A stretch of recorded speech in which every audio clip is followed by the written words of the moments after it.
जय हिंद प्यारे बच्चों, welcome to my YouTube channel let's learn to blossom. आज हम टेंसेस के बारे में बात करेंगे, जिन्हें हिंदी में काल कहते हैं। टेंसेस 3 टाइप्स के होते हैं, प्रेजेंट टेंस, पास्ट टेंस और फ्यूचर टेंस। इसी तरह जैसे हम हिंदी में पढ़ते हैं ना, वर्तमान काल, भूतकाल और भविष्य काल, इसी तरह से इंग्लिश में टेंसेस होते हैं। टेंसेस को पढ़ने से पहले मैं आपको थोड़ी सी सेंटेंसेस के बारे में भी जानकारी देना चाहती हूँ। I explain it to you. A sentence is a group of words that makes a complete sense. जो भी सेंटेंस वो होता है, जो भी एक लाइन जो कंप्लीट सेंस बता रही है, जो कि कई वर्ड्स को मिलाकर बनी है और वो कंप्लीट सेंस बना रही है, उसे हम सेंटेंस कहते हैं। ठीक है, अब जो सेंटेंस होता है वो या तो हमें वर्तमान काल यानी कि प्रेजेंट टेंस के बारे में बताएगा, या भूतकाल पास्ट टेंस के बारे में बताएगा, या भविष्य काल यानी कि फ्यूचर टेंस के बारे में बताएगा। ठीक है, अब इन टेंसेस को हम किस तरह से लिख सकते हैं, एक्सप्लेन कर सकते हैं, सॉल्व कर सकते हैं। ठीक है, ट्रांसलेट या रीट्रांसलेट कर सकते हैं। और आपको जब लेसन्स पढ़ने होते हैं तब भी कितनी प्रॉब्लम आती है, या अपने क्वेश्चंस के आंसर्स आपने देने हैं, कई बार अपनी तरफ से बनाकर कुछ लिखना होता है, तो उस समय हमें ये टेंसेस की नॉलेज बहुत काम आती है। तो टेंसेस जो है बच्चों, वो 3 टाइप्स के होते हैं, सिंपल या इंडेफिनिट टेंसेस, ठीक है, कंटिन्यूअस टेंसेस और परफेक्ट टेंस। आज हम सिंपल और इंडेफिनिट टेंस के बारे में पढ़ते हैं। तो जो ये सिंपल प्रेजेंट टेंस के बारे में आज हम डिस्कस करेंगे। सिंपल प्रेजेंट टेंस बोल सकते हो आप इसको, या प्रेजेंट इंडेफिनिट टेंस भी बोल सकते हो।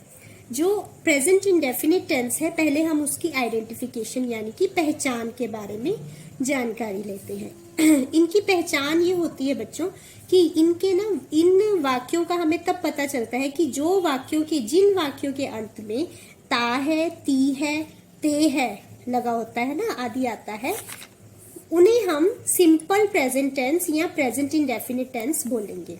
जैसे कि फॉर एग्जाम्पल, सीता गाना गाती है। देखिए, इसमें ती है लग रहा है ना, ती है, तो इसका मतलब कि ये सिंपल प्रेजेंट टेंस है। अच्छा, अब इसके नियम क्या होते हैं, रूल्स क्या होते हैं इसे इंग्लिश में ट्रांसलेट करने के।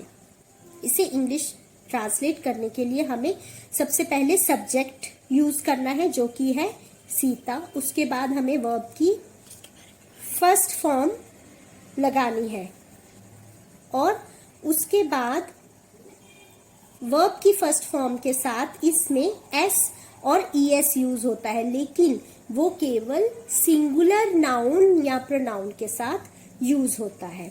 जो सिंगुलर प्रोनाउंस कौन से होते हैं? सिंगुलर प्रोनाउंस हम बोलते हैं ही, शी, इट। सिंगुलर प्रोनाउंस जो होते हैं वो होते हैं ही, शी और इट। इनके साथ या अगर कोई एक चीज सब्जेक्ट में यूज हो रही है तो उसके साथ आपको वर्ब की फॉर्म के साथ, फर्स्ट फॉर्म के साथ एस या ईएस का यूज करना है। अब जैसे कि मैंने सेंटेंस बोला था, शुरू में हमने लिया था सीता गाना गाती है। इसमें जो सीता है वो एक लड़की है, ठीक है, तो वो हमारा सब्जेक्ट है। इसके बारे में भी हम बाद में बात करेंगे कि हम सेंटेंसेस को मैं बाद में आपको एक्सप्लेन करके बताऊंगी। फिलहाल हम ऐसे ही समझते हैं इसे कि जैसे इसमें सीता जो है वो एक लड़की है और वो गाना गाती है, ठीक है। तो इसमें जो सीता है उसके साथ गाना गाती है, ती है से हमें समझ में आ रहा है कि ये सिंपल प्रेजेंट टेंस है। तो हमने इसमें वर्ब की फर्स्ट फॉर्म लगाई सिंग, और इसके साथ हमने एस लगाया क्योंकि सीता एक लड़की है इसलिए। तो इसकी हमें इंग्लिश में हमने इसका क्या सेंटेंस बनाया है, सीता सिंग्स अ सॉन्ग। इसी तरह से श्याम सैर पर जाता है, Shyam goes for a walk. अब इसमें हमने श्याम अकेला एक लड़का है तो उसके साथ हमने ईएस लगाया क्योंकि गो के साथ ईएस का यूज होगा, ठीक है।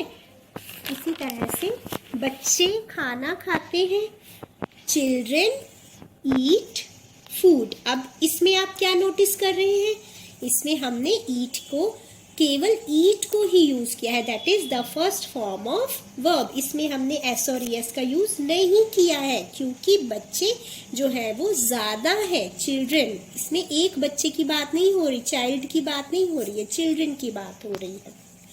तो आई होप आपको आज का जो टॉपिक है वो समझ में आया होगा। अगर आपको इससे रिलेटेड कोई क्वेरीज है, you can comment me, I will try to answer you.